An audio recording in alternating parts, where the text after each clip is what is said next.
Hey guys, welcome back to another video, and man, it's getting intense, man. We are almost there. So I kind of feel like some of you know about Batch H and some of you don't. So I really wanted to put together a video to catch up everybody or warm everybody up to what's finna drop next month. Alright, so just to put it out there, we're about to get a new Hulk from the Weapon X program with the adamantium skeleton and claws. And I was going to wait a little bit longer to do this video because as of lately I like to wait till a series finishes or at least completes a story arc before I start doing videos on it, just so I don't have as many videos with a part 1, part 2 and all that. But this one I've been holding on to since March when the announcement came out in the tweet. And I'm not talking about from any blog or anything like that, but this is straight from Axel Alonso, editor-in-chief at Marvel Comics. And when he tweeted these images out, it was pretty clear what we were looking at. And the first thing I was thinking was like, okay, we're a few days away from April Fool's Day, so this gotta be real. And when you think about it, who else is really going to be a more reliable source for this type of information? But the thing was, aside from these leaked images, we really didn't have anything else to go off of as far as when it was coming out, who this new Hulk's identity was, or anything like that. And few people were making speculations too, like it's another clone of Wolverine, and I highly doubt that. And I'll tell you guys why and show you who I think it is later on in the video. Because as I take you guys to the lead up to his first appearance, there's a lot of character building for one particular character. And I highly doubt that there's any coincidence with that. But before I get into all that, I want to make sure you guys are aware that this is coming from the writing of Greg Pak, the same writer from Planet Hulk, World War Hulk, Magneto Testament, Scar, Son of Hulk. He's done a lot of stuff, man, and in my opinion, the best Hulk story like ever. And with him bringing us this character makes me lose all speculation of whether it's going to be good or not. Alright, so before I dive into this, I want to let you guys know I do got a link in the description that'll let you know what all you need to read, or at least the main issues you need to read before Totally Awesome Hulk number 22 comes out next month. And this way you'll have a better understanding of what all went into building Batch H, what some of his motivations are, and how he was really lured into this experiment as well. But really just cutting straight to it, man, the Weapon X program is back up and kicking. And in a 6-part series called Weapons of Mutant Destruction, and there's a few other issues that kind of weave in aside from those 6.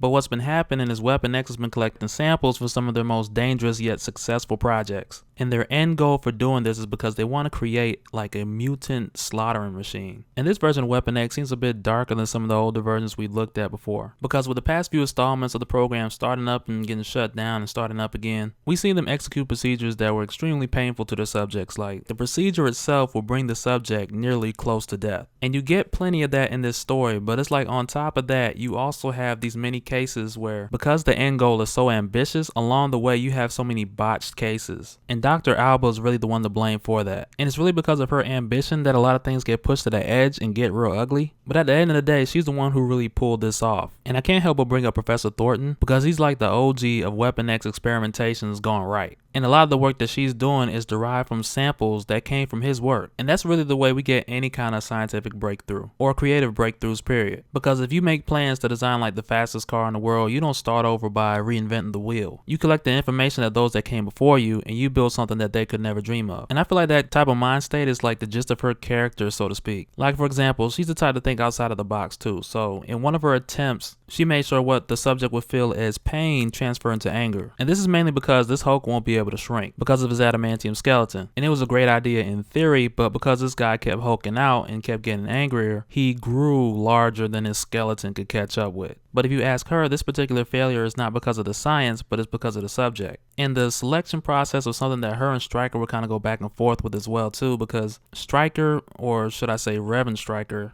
started a church which was actually more like a cult and called it Church of Human Potential. And I mean, like, he wrote a book and everything, and the only purpose of this really was to gas up people so they would volunteer for the procedure. But another thing that turned out is for the procedure to actually work, the subject has to be of a specific temperament. And this is something that Stryker would like to call a true believer. But we're going to notice when we get to Bobby and when they try the procedure on him, we're going to see that his anger levels are more consistent, like he's angry all the time or something. And it makes sense because Cho, who's teaming up with Lady Deathstrike, Old Man Logan, Warpath, and Sabretooth, they're trying to find a location of Weapon X so they can shut it down from recruiting these extremist volunteers and turning them into adamantium cyborgs, which so far have been very successful in killing mutants in isolated incidents because initially they look like regular people, then they attack with the element of surprise, which is actually how they got a sample of Hulk's blood to begin with. And of course they weren't able to take Hulk in like everybody else, they just beat him to a point to where they can get a sample of his blood. And from the 2 that attacked him, right after that he just beat them into pieces. And one of the cyborgs, he took half back to the ship so he can break it down and see what information he can get from it. And while examining what was left of it, that's when he found out that these cyborgs were made of adamantium and they had samples of DNA from a number of different mutants. And initially Cho's pretty confident because he's like, with this information, at least we know what mutants they're harvesting and what kind of powers they have, so we know what we're up against. And they also got other data off of this android, like a location. It's not the main location where Batch H is located, but it's a location for a different lab that's supposed to be hidden. But after Cho tells everybody what the pluses are, Logan's like, well, on the contrary, that's our problem. Because repeatedly throughout the series, man, you see Cho get these little victories and he's like, okay, hey man, I'm the strongest there is. But when Logan points out here that these guys are sampling and replicating everybody's powers, it's like, okay, you the strongest there is now. But imagine when they take what you got and put it in a cocktail with what everybody else got. So as that cyborg that they had captured and got that information off of is actually a lot more significant than what they think. Because when his healing factor kicks in and it grows the face back, they use the facial recognition to get more information off of him. And that's where they got a name to start with, Dave Andrews. And it turns out that Dave also had a brother Bobby, and they stayed with their mother, who was very abusive towards the both of them at a young age. And so when Cho and Lady Deathstrike went to his house to investigate, that's when they seen that he had the book that William Stryker wrote, which in all intents and purposes Stryker created to lure in people from broken homes and give their anger something or someone to focus on. But it wasn't until they went through his mother's phone where they got the name of his brother, which was huge because now they know who to look for that could lead them to the Weapon X program. But also when they was going through the phone, they saw this video that their mother had made of her possibly killing one of their pets. And watching that even shook up Cho for a minute, because after watching that, then doing a background check on Bobby and seeing that his mom broke his arm twice in the 6th grade,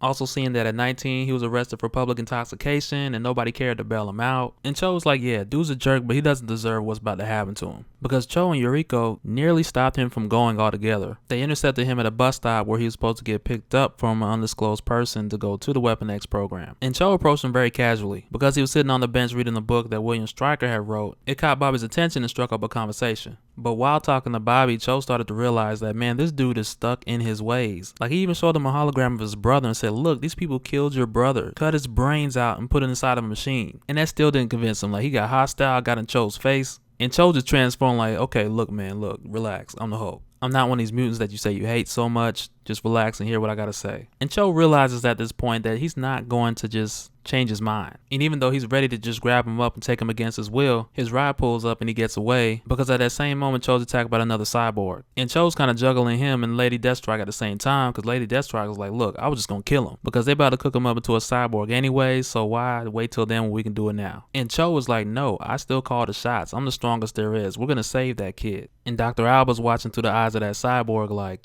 okay, yeah, you the strongest there is? Yeah, not for long. And so when they get Bobby there, they take him to the Batch H control room. And in this Weapon X facility, they have different levels of clearance. You can tell by the black ribbon around each doctor's arms. But once they get Bobby in here and they start prepping him, they take the necessary measures to make sure that he's provoked before this even begins. Like, they gave him this whole virtual presentation of how mutants are evil and explanations how instead of homo superior that they're just primitive and violent. And even in spite of the truth that Cho shared with Bobby before he went to Weapon X, they concocted this story to make Bobby believe that the Hulk was responsible for his brother's death. And I'll even go as far to say that Dr. Alba has a bit of an obsession with the Hulk. And not necessarily because she wants to copy exactly who he is, but she wants to take the opportunity of seeing his failures and create something better. So how Stryker was saying everybody has to be a true believer for it to work, she believes the contrary, that's why all the others failed. And Bobby's not a true believer and that's why he'll succeed. But she also goes on to say that Bobby's characteristics are more like Wolverine than they are like Hulk. And she's certain that these are specific factors that will contribute to the success of this procedure. But man, I can't help it. Like, you ever just had this feeling that you're witnessing something epic? Like, when this is said and done, who will be able to contest this guy? I mean, with your exception to your Omega level mutants and like somebody like Molecule Man or something like that, but really, who else will be able to contest this guy? And I know the first matchup that a lot of people are probably thinking of or something like Magneto or something, because you know eventually they'll find a way to make that happen. And let's say that that does happen. Like, will the Hulk show to be stronger than Magneto's power of magnetism? Because if we're talking unlimited strength, that's very possible. But that'll do it for this one, guys. There's so many theories and hypotheticals I want to talk about with this, because I just know that with this character on the scene now, that there's going to be some epic issues in the future. I'm talking epic, like Hulk ripping Wolverine in half type epic. Dude's really going to be a problem. And with the way that Greg Pak has set up his character's story, we're not going to have that issue of this character that's so powerful that we can't get a good storyline for him. He's in good hands. Like, when a few weeks roll around and the issue comes out when he breaks out swinging, I believe, yeah, he's going to fight against these guys at first, but like Cho keeps saying, we don't want to kill him, we want to save him. And I also believe in that specific victory is where Cho is going to prove Dr. Alba wrong. At least that's what I would like to see. But that'll do it for this one, guys. I also got a Reddit page going up for Batch H. I'll put a link for that in the description as soon as it's ready. Be sure to subscribe to the channel so you can catch all the updates on Batch H in the future. Smash that like button and we'll do it again next time. Alright, later.